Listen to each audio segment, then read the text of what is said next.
अनिच्चावत संखारा उपादवय धम्मिनो उपजित्वा निरुझन्ति तेषां उपशमो सुखो। विश्ववंदनीय विश्वशांतिदूत प्रज्ञाशील समाधीचे उद्गाता महान करुणावान करुणेचा सागर तथागत सम्यक संबुद्ध तथागतांचा पावन पवित्र सद्धम्म, त्या सद्धम्माचा सातत्याने प्रचार आणि प्रसार करणारा सदा पूजनीय भिक्खू संघ, बुद्ध धम्म आणि संघ या महान तीन रत्नाची आम्हा सर्वांना माहिती करून देणारे, आम्हा सर्वांचा आधारस्तंभ भारतीय घटनेचे शिल्पकार बोधिसत्व गुणपेतांग डॉक्टर बाबासाहेब आंबेडकर यांच्या धम्मक्रांतीमध्ये शेवटच्या श्वासापर्यंत समर्पित राहतो।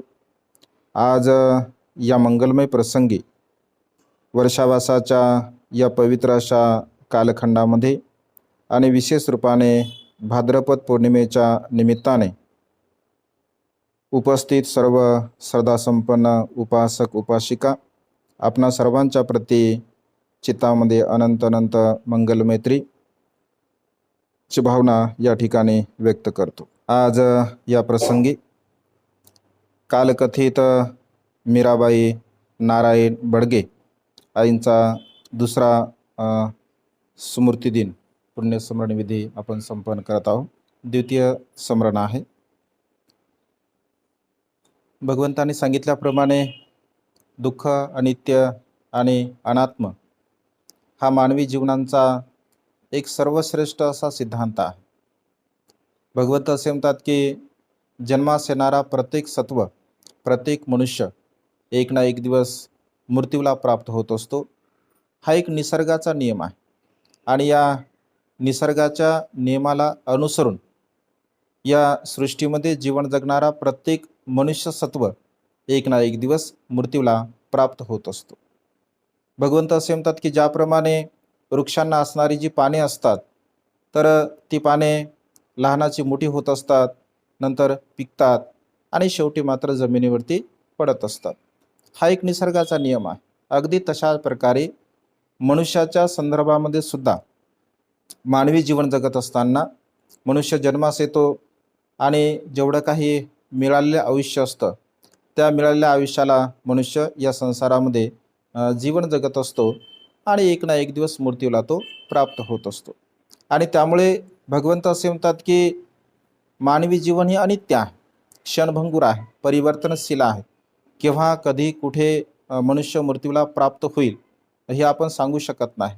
परंतु आपले जे कुशल कर्म असतात, आपले जे पुण्यकर्म असतात, ते पुण्यकर्म, ते कुशल कर्म आपल्या जीवनामध्ये जीवन जगत असताना त्या पुण्यकर्माच्या आधाराने आपण सुख आणि दुःख प्राप्त करत असतो।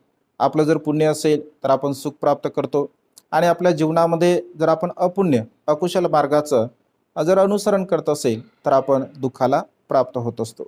आणि त्यामुळे या अनित्यवादाच्या सिद्धांताला आपण समजून घेतलं पाहिजे। म्हणजे अनित्यवाद हा जो सिद्धांत आहे आपण का समजून घेतलं पाहिजे, म्हणजे कशासाठी समजून घेतलं पाहिजे, ऐक। भगवंत असे म्हणतात की अनित्य तर आहे आणि सर्वांना समजतं, ऐक। म्हणजे प्रत्येक व्यक्तीला समजतं की बा मी जन्मास आलो तर मी एकदा एक दिवस मरणार आहे। हे सर्वसामान्य सर्व लोकांना समजतं। मग तो ज्ञानी असेल, सर्वसामान्य ज्ञानी असेल किंवा पंडित असेल, कुठल्या जातीचा असेल, संप्रदायाचा असेल, वर्णाचा असेल, प्रत्येकाला असं वाटतं की मी जन्मास आलो आणि मी मृत्यूला प्राप्त होणार आहे। हे माहीत असून सुद्धा, म्हणजे अनित्यवाद सिद्धांताला जाणत असून सुद्धा मनुष्य आपल्या जीवनामध्ये भगवंत असे म्हणतात की अकुशल कर्म करतात। म्हणजे अनित्यवाद सिद्धांताला कशासाठी समजून घ्यायचं, का समजून घ्यायचं? भगवंत असे म्हणतात की जो मनुष्य म्हणजे आपल्या सम्यक दृष्टीने, सम्यक श्रद्धेने जेव्हा अनित्यवाद या सिद्धांताला समजून घेत असतो, म्हणजे आपलं जे शरीर आहे हे सर्व काही अनित्य आहे, नश्वर आहे, क्षणभंगूर आहे, परिवर्तनशील आहे. या अनित्यवाद सिद्धांताला समजून घेतल्यानंतर तीन गोष्टीचा बोध, तीन गोष्टीचं ज्ञान मनुष्याला झालं पाहिजे. तीन गोष्टीचं ज्ञान जर मनुष्याला झालं तर तो अनित्यवाद या सिद्धांताला समजून घेत असतो. ते तीन गोष्टी कोणत्या? मी, माझं आणि माझ्यासाठी. म्हणजे या तीन गोष्टीचं ज्ञान अनित्यवाद सिद्धांत आपल्याला समजवत असतो. जो मनुष्य अनित्यवाद सिद्धांताला समजून घेतो तर त्याच्यामधील जो मी भाव आहे, ऐक ना, मी, माझं आणि माझ्यासाठी. कारण संसारामध्ये जीवन जगणारा प्रत्येक मनुष्य असं म्हणतो की मी आहे. मग मी असा आहे, मी तसा आहे, माझ्याकडे असा आहे, माझ्याकडे तसा आहे, मी अशा प्रकारचं जीवन जगत आहे, मी तशा प्रकारचं जीवन जगत आहे. म्हणजे मी, माझं आणि माझ्यासाठी ह्या ज्या तीन गोष्टी आहे, तर या संपूर्ण या तीन गोष्टीच्या आधाराने मनुष्य आपल्या तृष्णेचा संग्रह करत असतो असं भगवंतांनी म्हटलं आहे. कारण मी जेव्हा मनुष्याच्या जीवनामध्ये येत असते तर मी या संज्ञेला अनुसरून मनुष्य अनेक प्रकारचे स्वतःच्या मीपणाला सिद्ध करण्यासाठी, माझ्यासाठी ती आहे हे सिद्ध करण्यासाठी किंवा हे माझं आहे हे सिद्ध करण्यासाठी मनुष्य मग राग करतो, द्वेष करतो, लोभ करतो, मोह करतो किंवा अनेक प्रकारच्या वेगवेगळ्या मार्गाचं तो अनुसरण करत असतो. वेगवेगळ्या मार्गाने तो जीवन जगत असतो. आणि या संसारामध्ये जीवन जगणाऱ्या प्रत्येक मनुष्य सत्वाचा हाच एक उद्देश आहे, मी, माझा आणि माझ्यासाठी. भगवंत असे म्हणतात की ज्यांना अनित्य संज्ञेचं ज्ञान झालं किंवा अनित्य संज्ञेला जो मनुष्य जाणतो, समजून घेत असतो, तर तो मनुष्य अशा प्रकारच्या ह्या गोष्टींना चिपकून राहत नाही किंवा ह्या गोष्टीला तो धरून राहत नाही. म्हणजे अनित्यवाद सिद्धांत जेव्हा समजून घेतो मनुष्य तर या गोष्टीला तो पूर्णपणे नष्ट करत असतो, नाहीसा करत असतो. आणि त्यामुळे अनित्य भाव आपण जाणला पाहिजे. कारण या संसारामध्ये भगवंत असे म्हणतात की मनुष्य ह्या सिद्धांताला जरी जाणत असेल, समजून घेत असेल, परंतु प्रत्यक्ष रूपाने आपल्या प्रज्ञेच्या द्वारा याला तो समजून घेत नाही. आणि प्रज्ञेच्या द्वारा न समजून घेतल्यामुळे त्याच्या जीवनामध्ये अनेक प्रकारचे दुःख निर्माण होत असतात. अनेक प्रकारच्या दुःखाला तो प्राप्त करत असतो. आणि त्यामुळे सम्यक दृष्टीच्या द्वारा आपल्या प्रज्ञेने या गोष्टीला आपण जाणून घेतलं पाहिजे, समजून घेतलं पाहिजे. कारण जेव्हा मनुष्य अनित्य भाव या संज्ञेला जाणतो तर अनात्म हा भाव त्याच्या मनातील पूर्णपणे नष्ट होत असतो. कारण अनात्म भाव हा सुद्धा अत्यंत महत्त्वपूर्ण आहे. आपल्या जीवनामध्ये जे काही दुःख उत्पन्न होत असते, अनेक लोकांना असं वाटतं की मनुष्य मृत्यूला प्राप्त झाल्यानंतर त्या मनुष्याचा आत्मा या शरीरातून दुसऱ्या शरीरामध्ये प्रवेश करतो, तो नव्याने देह धारण करतो, तो नव्याने शरीर धारण करतो. ज्याप्रमाणे मनुष्य कपडे बदलत असतो, अगदी तशा प्रकारे शरीर सुद्धा जीर्ण झाल्यानंतर, म्हातारा झाल्यानंतर तो आत्मा दुसऱ्या शरीरामध्ये जातो आणि नव्याने शरीर तो धारण करतो. अशा प्रकारची एक मिथ्य संकल्पना या सृष्टीमध्ये म्हणजे चालत आलेली आहे. परंतु भगवंत असे म्हणतात की आत्मा नावाची कोणत्याही प्रकारची संकल्पना या सृष्टीमध्ये नाही आहे. भगवंताने मनाला स्थान दिलं आहे. मनाच्या आधाराने मनुष्य सर्व प्रकारचे कुशल आणि अकुशल कर्म करत असतो. मन हे मनुष्याच्या विचारांचं उगमस्थान आहे. चांगलेही विचार मनुष्याच्या मनामध्ये उत्पन्न होत असतात आणि वाईटही विचार मनुष्याच्या मनामध्ये उत्पन्न होत असतात. जर चांगले विचार उत्पन्न झाले आणि त्या चांगल्या विचाराला अनुसरून जर मनुष्य जीवन जगू लागला तर त्याच्या जीवनामध्ये उत्पन्न होणाऱ्या सर्व प्रकारच्या समस्येला तो नष्ट करू शकतो, नाहीसा करू शकतो. त्याच्या चित्तामध्ये जर अकुशल विचार उत्पन्न झाले आणि त्या अकुशल विचाराच्या मार्गाने जर तो जीवन जगत असेल तर सदा सर्व काळ त्याच्या जीवनामध्ये प्रसंगाला अनुसरून दुःख त्या मनुष्याच्या जीवनामध्ये उत्पन्न होत असते. आणि त्यामुळे अनित्य या संज्ञेला जाणत असताना मनाच्या अवस्थेवरती, मनाच्या द्वारा आपण ह्या गोष्टींना कुशल कर्म, पुण्यकर्म, चांगले कर्म याला समजून घेतलं पाहिजे. आणि अनात्म भाव, अनात्म संज्ञा आपण त्याचा अभ्यास केला पाहिजे. म्हणजे कोणत्याही प्रकारचे आत्मा वगैरे या सृष्टीमध्ये भगवंताने नाही असं म्हटलं आहे. कारण मनुष्य जर अशा प्रकारच्या या मिथ्या संकल्पनेमध्ये जर मनुष्य पडला असेल तर मनुष्याने केलेले जे कर्म असतात, जे की कुशल कर्म, पुण्यकर्म, चांगल्या प्रकारचे कर्म मनुष्य करत असतो, त्याला कोणत्याही प्रकारचा आधार राहू शकत नाही. आणि त्यामुळे अनात्म या संज्ञेला सुद्धा आपण जाणलं पाहिजे. त्यानंतर भगवंत असे म्हणतात की संपूर्ण मनुष्य प्राणी दुःखी आहे. दुःखाची व्याख्या सुद्धा भगवंताने केली आहे. दुःख अनित्य आणि अनात्म हा तिलखन सूत्रांचा उपदेश भगवंताने अनेक प्रसंगी अनेक ठिकाणी म्हणजे दिलेला आहे. दुःख आहे मनुष्याच्या जीवनामध्ये वेगवेगळ्या प्रकारचं दुःख आहे, परंतु भगवंताने केवळ दुःखच नाही सांगितलं आहे.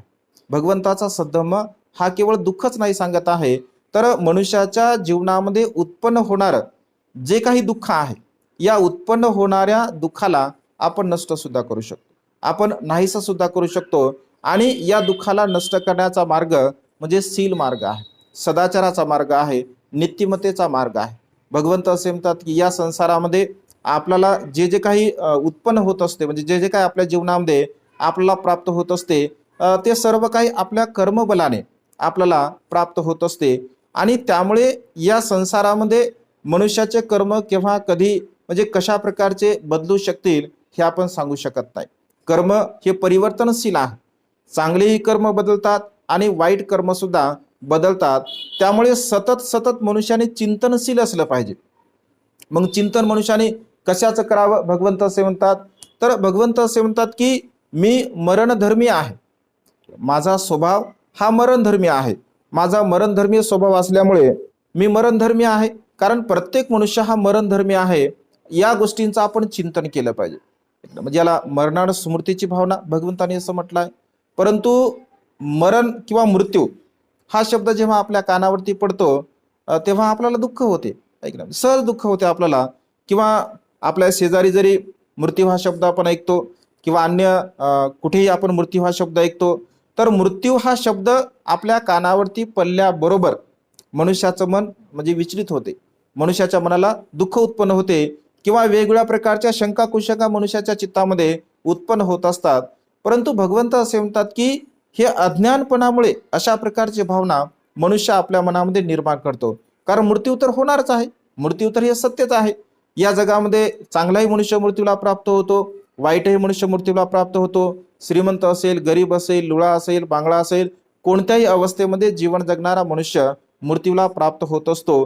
त्यामुळे मरणधर्मीय अशा प्रकारची भावना म्हणजे मरणानुस्मृतीची भावना आपण सदा सर्व काळ आपल्या जीवनामध्ये केली पाहिजे. मग मरणानुस्मृतीची भावना आपण का करावी? कारण मी मर्त्य आहे, मी मृत्यूला प्राप्त होणार आहे. मग मी जर मरणार असेल तर मी दुसऱ्यांचा राग का करू? मी जर मरणार असेल तर मी दुसऱ्यांचा द्वेष का करू? मी जर मरणार असेल तर मी दुसऱ्यांचा मोह का करू? कारण मीच मरणधर्मी आहे, तर दुसऱ्यांच्या प्रती अशा प्रकारचा अकुशल भाव माझ्या मनामध्ये निर्माण करून माझ्या मनाची मानसिकता मी का खराब करू? कारण मनुष्याच्या चित्तामध्ये जेव्हा राग उत्पन्न होतो, द्वेष उत्पन्न होतो, मोह उत्पन्न होत असतो, तेव्हा मनुष्य स्वतः अगोदर बेचैन होत असतो, स्वतः मनुष्य कष्टी होत असतो, स्वतः मनुष्याचं जे काही चित्त आहे ते भ्रमित होत असते, चंचल होत असते. कारण विकार जेव्हा जेव्हा आपल्या चित्तामध्ये उत्पन्न होत असतात, त्या विकाराच्या द्वारा जेव्हा आपण दुसऱ्यावरती प्रतिक्रिया करत असतो, तर दुसऱ्यावरती प्रतिक्रिया करण्याच्या पूर्वी आपलं स्वतःचं मन बेचैन होत असते, दुःखी होत असते, कष्टी होत असते. आणि भगवंत असे म्हणतात की जर मी मरणधर्मी हा प्राणी आहे, तर अशा प्रकारच्या अकुशल विचाराला मी पूर्णपणे त्यागलं पाहिजे, मी पूर्णपणे नष्ट केलं पाहिजे, नाहीसं केलं पाहिजे. आणि सतत ही भावना आपण केली पाहिजे की मी मरणधर्मी आहो, मी व्याधीधर्मी आहो. म्हणजे माझ्या जीवनामध्ये मला वेगवेगळ्या प्रकारचे आजार येऊ शकतात, ऐकलं म्हणजे अनेक प्रकारचे आजार मनुष्याला असतात. कारण भगवंत असे म्हणतात की हे शरीर नासका आहे, ऐकलं नासक शरीर आहे. आणि या नासक्या शरीरामध्ये कधी केव्हा कुठे कोणता आजार उत्पन्न होईल हे आपण काय सांगू शकत नाही. कोणताही आजार, अगदी छोटा आजार सुद्धा उत्पन्न होऊ शकतो, मोठा आजार सुद्धा उत्पन्न होऊ शकतो किंवा अनेक प्रकारचे आजार आपल्या मनामध्ये उत्पन्न होऊ शकतात. आणि त्यामुळे मी व्याधीधर्मी आहे अशा प्रकारचं चिंतन मनन आपण केलं पाहिजे. कारण भगवंत असे म्हणतात की हा जो स्वभाव आहे, हा स्वभाव सर्वसामान्य व्यक्तींना सुद्धा उत्पन्न होतो. हा स्वभाव श्रोतापन्न असेल, सकृतागामी असेल, अनागामी असेल, अरहंत असेल, प्रत्येक बुद्ध असेल, सम्यक संबुद्ध जरी असतील तरी सुद्धा व्याधी उत्पन्न होत असते. आपण भगवंताला बघतो, भगवंताला अतिसार झाला होता, भगवंताच्या पाठीमध्ये कमरेमध्ये आजार होता, दुखत होतं, भगवंताची पाठ अनेक वेळा दुखत होती. म्हणजे हा व्याधी जो धर्म आहे हा व्याधी धर्म दोन कारणाने उत्पन्न होत असतो. एक तर आपल्या कर्मबलाने हा व्याधी उत्पन्न होत असतो, आणि दुसरी गोष्ट वर्तमान काळामध्ये निसर्गामध्ये होणारा बदल.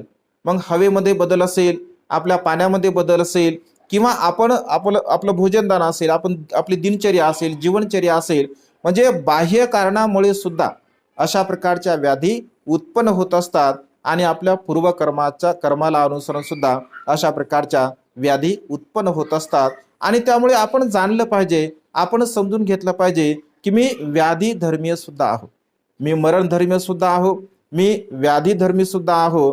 म्हणजे अशा प्रकारचं हे परिवर्तनशीलतेचे सिद्धांत आपण जर समजून घेतले, आपण जर जाणले, तर या खऱ्या अर्थाने माझं जे मनुष्य जीवन आहे, या मनुष्य जीवनामध्ये मला कशा प्रकारचं जीवन जगता यावं, मी कशा प्रकारचं जीवन जगावं, अशा प्रकारचा सिद्धांत आपल्याला समजत असतो.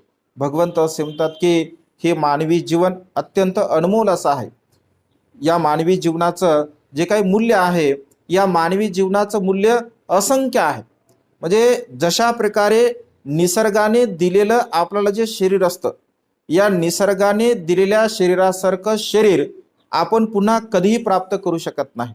आणि त्यामुळे भगवंत असे म्हणतात की आरोग्य परमा लाभा. आरोग्य हा मनुष्याच्या जीवनामध्ये उत्पन्न होणारा सर्वात मोठा लाभ आहे, सर्वात मोठा लाभ आहे. भगवंतांनी कधीच असं म्हटलं नाही की धनसंपत्तीला लाभ भगवंतांनी असं म्हटलं नाही, सौंदर्याला भगवंतांनी लाभ असं म्हटलं नाही, किंवा अन्य प्रकारची जी काय भौतिक धनसंपदा आपल्याकडे असते तर त्याला सुद्धा भगवंताने लाभ असं म्हटलं नाही. भगवंत असे म्हणतात की आरोग्य परमा लाभा. आरोग्य हा मनुष्याच्या जीवनातील सर्वात मोठा असा लाभ आहे. मग तो लाभ आपण कशा प्रकारे प्राप्त करू शकतो, तर आपल्या जीवनामध्ये काया वाचा आणि मनाने आपण सदा सर्व काळ जर कुशल कर्म करत असेल, पुण्य कर्म करत असेल, तर त्याचा लाभ आपल्या जीवनामध्ये आपल्याला प्राप्त होत असतो. परंतु कधी कधी भगवंत असे म्हणतात की आपल्या पूर्वकर्माला सुद्धा अनुसरून अशा प्रकारे आपल्या जीवनामध्ये दुःख उत्पन्न होत असतात.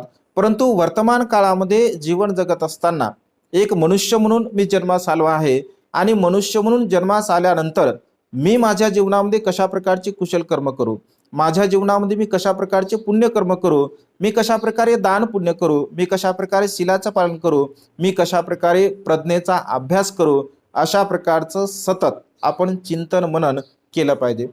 अशा प्रकारचं चिंतन मनन जर आपण करत असेल, तर वर्तमान काळामध्ये कशा प्रकारचं जीवन जगावं हा बोध आपल्याला होत असतो. भगवंत असे म्हणतात की आपण स्वतःला धन्य समजलं पाहिजे, आपण स्वतःला पुण्यवान समजलं पाहिजे की आपण मनुष्यभूमीमध्ये जन्मास आलो आहोत. मनुष्यभूमीमध्ये किच्छो मनुष्यपटी लाभो असं भगवंतांनी म्हटलं आहे. किच्छो सद्धम्म सवनंग. भगवंत असे म्हणतात की मनुष्यभूमीमध्ये मनुष्यत्वाचा लाभ होणे हे अत्यंत लाभ आहे, आपल्या जीवनामध्ये अत्यंत दुर्लभ असा लाभ आहे. आणि मनुष्य असून सुद्धा धम्म देशना आपल्याला श्रवण करायला मिळते, बुद्धाचा उपदेश आपल्याला श्रवण करायला मिळते. या सृष्टीमध्ये असंख्य मनुष्य आहेत, असंख्य लोक जीवन जगत असतात, परंतु प्रत्येक मनुष्याला धम्म श्रवण करण्याचा लाभ प्राप्त होत नाही. भगवंत असे म्हणतात की ज्यांचे कुशल कर्म असतात, ज्यांचे पुण्यकर्म असतात, तर तशा प्रकारच्या मनुष्याला धम्म श्रवण करण्याचा लाभ प्राप्त होत असतो.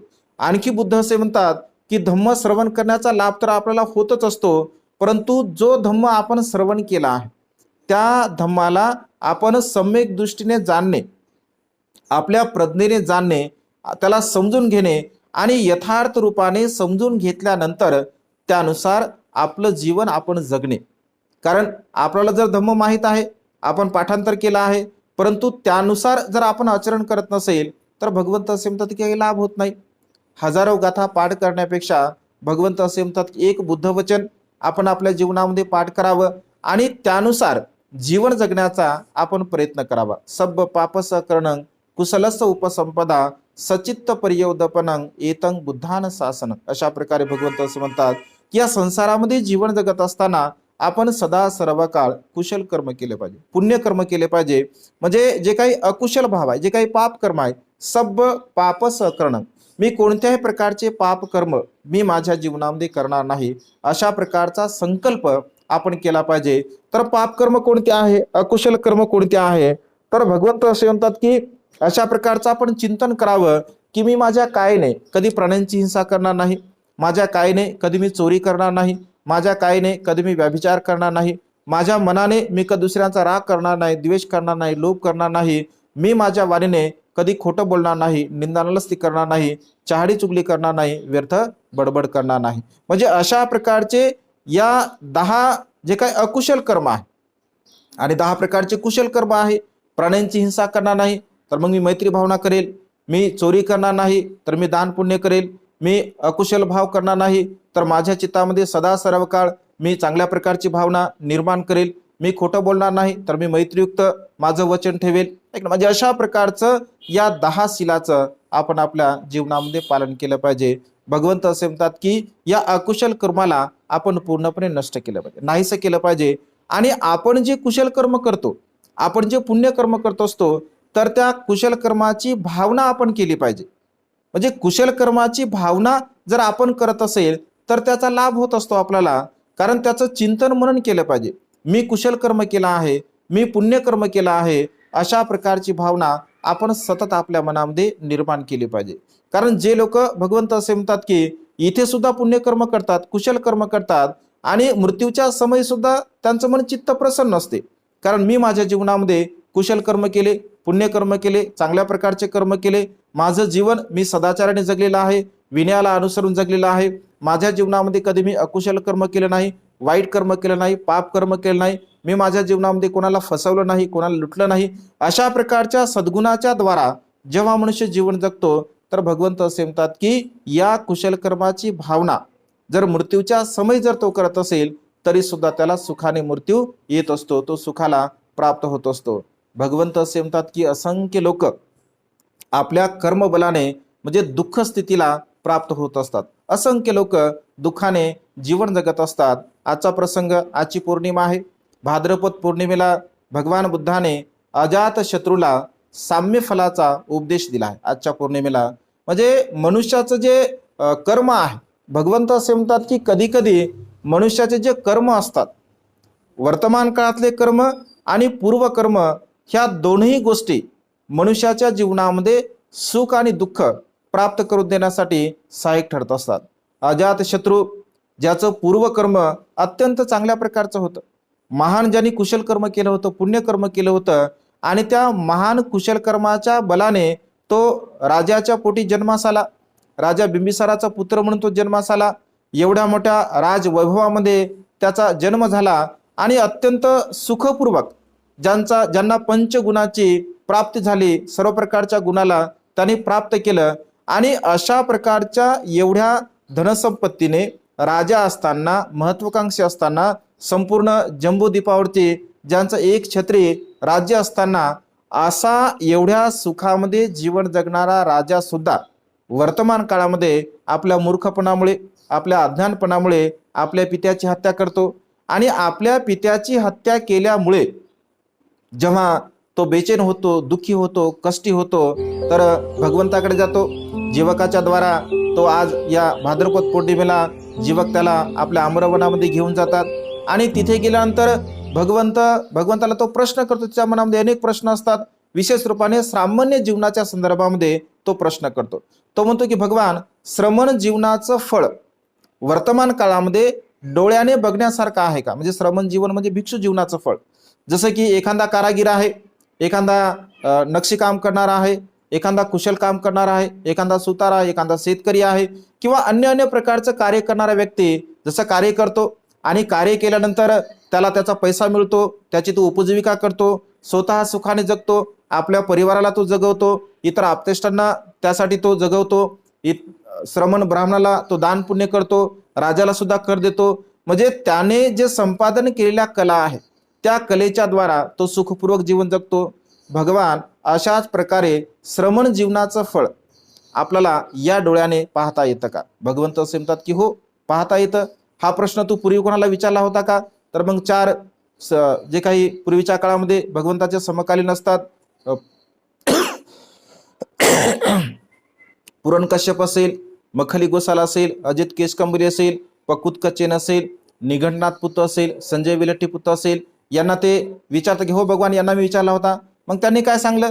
भगवान त्यांनी त्यांचा सिद्धांत सांगितला, परंतु माझं मन काय समाधान झालं नाही. मग पुन्हा भगवंत असे म्हणतात की राजन समजून घ्या, एखादा तुमचा सेवक आहे, तो सेवक अशा प्रकारचा विचार करेल की अरे राजा अजातशत्रू सुद्धा मनुष्य आहे आणि मी सुद्धा मनुष्य आहे. जर राजा अजातशत्रू मनुष्य असताना या सर्व प्रकारच्या सुखाचा उपभोग घेत आहे आणि मी मनुष्य असताना राजाचा सेवक आहे, मग मी असं काय केलं पाहिजे की मी सुद्धा या सुखाचा उपभोग घेऊ शकतो. आणि तो असा विचार करेल आणि डोक्याचं मुंडन करेल, काशाय वस्त्र परिधान करेल, चांगल्या प्रकारे ध्यान मनन चिंतन करेल, शिलाचं पालन करेल, आपल्या इंद्रियावरती संयम ठेवेल, सुरतापन्न सकृतागामी अनागामी अरंतावस्था प्राप्त करेल आणि अशा प्रकारच्या दुःखमुक्तीच्या अवस्था त्याने प्राप्त केल्यानंतर राजा जर तुम्ही त्यांच्याकडे आलात तर त्यांना तुम्ही आदेश देणार का की अरे तू तर माझा सेवक होता आणि तू आता चल माझं काम कर? तर तो म्हणतो की भगवान मी असं कसं म्हणू शकतो, भगवान मी तर त्यांना तसं म्हणू शकत नाही, त्यांना आदेश देऊ शकत नाही. मी त्यांना प्रणाम करेल, वंदन करेल, त्यांना मी चिवर देईल, त्यांना मी पिंडपात देईल, त्यांना आवश्यक असणाऱ्या सर्व प्रकारच्या वस्तू भगवान मी देईल. भगवंत असे म्हणतो की राजन हेच डोळ्याने दिसणारं फळ आहे. काही क्षणापूर्वी तो तुमचा सेवक होता, परंतु आता तुम्ही त्याची सर्व प्रकारची व्यवस्था करू शकता. म्हणजे डोळ्याने दिसणारं जे फळ आहे, भगवंत असे म्हणतात की यही पश्चिको, आपल्या कर्मबलाने आपल्याला इथेच तशा प्रकारचं फळ भोगावं लागत असतं. विविध प्रकारच्या उपमा देऊन भगवंत त्याला समजावून सांगतात आणि त्याचं मन प्रसन्न होते, आनंदी होते. पित्याची हत्या केल्यामुळे तो अत्यंत दुःखी असतो, कष्टी असतो, बेचैन असतो, परंतु भगवंताचा उपदेश ऐकल्यानंतर त्याच्या मनाला थोडी शांती लाभते आणि तो म्हणतो की भगवान मला काम आहे आणि तो निघून जातो. भगवंत असे म्हणतात की भिक्षुंनो, हा राजा दळभद्री आहे, याचं म्हणजे जे काही कर्म आहे याचं फुटकं कर्म आहे. कारण याच्या जागी जर दुसरा कोणताही व्यक्ती असता किंवा याच्या जागी याने जर आपल्या पित्याची हत्या केली नसते तर बसल्या जागी हा श्रोतापन्न अवस्थेला प्राप्त झाला असता. परंतु पित्याची हत्या केल्यामुळे हा कोणत्याही प्रकारच्या धम्माला प्राप्त करू शकत नाही किंवा धम्मफळाला प्राप्त करू शकत नाही. म्हणजे वर्तमान भूतकाळामध्ये किंवा पूर्वकर्मामध्ये एवढं चांगल्या प्रकारचं कर्म होतं, परंतु वर्तमान काळामध्ये मूर्खपणामुळे अज्ञानपणामुळे एक कर्म केलं, संपूर्ण जीवन बर्बाद झालं. कारण ज्या अर्थी मनुष्याला म्हणजे सुखाचा मार्ग प्राप्त होत नाही, जो मनुष्य श्रोतापन्न होऊ शकत नाही, सकृतागामी होऊ शकत नाही, अनागामी होऊ शकत नाही, अरंत होऊ शकत नाही, भगवंत असे म्हणतात की कितीही भौतिक सुख त्या मनुष्याने उपभोगलं असेल तरी सुद्धा तो दुःखमुक्त अवस्थेला कधी प्राप्त करू शकत नाही. कारण मात्या पित्यांची हत्या करणे, मात्या पित्यांना त्रास देणे, मात्या पित्यांचं रक्त काढणे, त्यांना इजा करणे, भगवंत असे म्हणतात हे गुरुकर्म आहे. या कर्मातून मनुष्य कधीही सुटू शकत नाही. कर्माच्या बाबतीमध्ये आपण जर दुसऱ्या बाजूने जर विचार केला, अंगुलीमालाचं आपण उदाहरण बघतो. अंगुलीमाल वर्तमान काळामध्ये अगोदर खूप चांगल्या प्रकारचा होता, अहिंसकताचं नाव असतं, परंतु काही गुरुच्या चुकीमुळे किंवा गुरुच्या अज्ञानपणामुळे शंका कुशंका मनामध्ये निर्माण झाल्यामुळे गुरु त्याला गुरुदक्षिणा म्हणून 999 म्हणजे 1000 लोकांची बोटे कापण्यासाठी आणतो. एवढ्या लोकांची तो हत्या करतो वर्तमान काळामध्ये, एवढ्या लोकांना मारतो, हजारापेक्षा कितीतरी लोकांना तो मारत असतो. आणि एवढ्या लोकांना मारल्यानंतर सुद्धा कारण पूर्वकर्म असतं, पूर्वकर्माला अनुसरून आणि वर्तमान काळामध्ये गुरुच्या चुकीला अनुसरून गुरुच्या कर्मामुळे त्याला कर्म भोगावं लागतं. परंतु कर्म म्हणजे कर्म हे मनुष्याच्या जीवनामध्ये शेवटी सहाय्यक ठरत असतं. वर्तमान काळामध्ये जरी त्याचं अकुशल कर्म झालं, वाईट कर्म झालं, परंतु पूर्वकर्म मात्र खूप चांगल्या प्रकारचं असते. कारण पूर्वकर्माच्या बलाने तो भगवंत त्याला भेटतात, भगवंत उपदेश करतात, तो तलवार फेकतो, भगवंताला शरण जातो आणि अरहंतापैकी एक होत असतो. म्हणजे कधी कधी वर्तमान काळातलं कर्म अकुशल असतं तर पूर्वकर्म म्हणजे चांगलं असतं, कधी कधी पूर्वकर्म अकुशल असतं तर वर्तमान काळातलं कर्म चांगलं असतं. म्हणजे या दोन्ही कर्माच्या आधाराने या संसारामध्ये मनुष्य जीवन जगत असतो. परंतु भगवंत असे म्हणतात की आपले पूर्वकर्म जरी वाईट असतील, म्हणजे पूर्वकर्म जरी सध्या खराब असतील, तरी सुद्धा वर्तमान काळामध्ये आपण चांगल्या प्रकारचं कर्म करून, पुण्यकर्म करून, दान कर्म करून, शिलाचं पालन करून आपल्या जीवनामध्ये सुखाची अवस्था प्राप्त करू शकतो. आणि त्यामुळे सदा सर्व काळ आपण आपल्या जीवनामध्ये दान पुण्य केलं पाहिजे, शिलाचं पालन केलं पाहिजे, प्रज्ञेचा अभ्यास केला पाहिजे. म्हणजे जेवढं जेवढं कुशल कर्म आपण करू तेवढं तेवढं आपल्या जीवनामध्ये आपण सुख प्राप्त करू शकतो. कारण मानवी जीवन हे अनित्य आहे, नश्वर आहे, क्षणभंगूर आहे, परिवर्तनशील आहे.